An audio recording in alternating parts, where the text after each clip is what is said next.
কি খাবে? জল একটু বড় হবে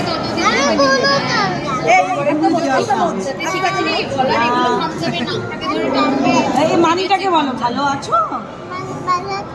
হ্যাঁ ভালো আছি। এই যে ভালো আছো? নাম কি?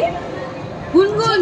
আমাদের কত কম বেরোনো হয়, তাই না? বন্ধুদের সাথে বেরোনোই হয়, অথচ ইচ্ছা কিন্তু সবারই থাকে যে কোথাও ঘুরতে যায়।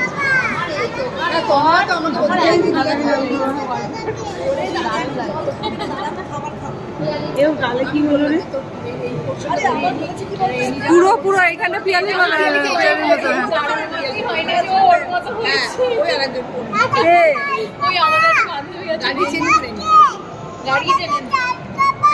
জল খাবা? জল খাবাচ্ছি। শোনা দাদার গায়ে পা দিচ্ছি।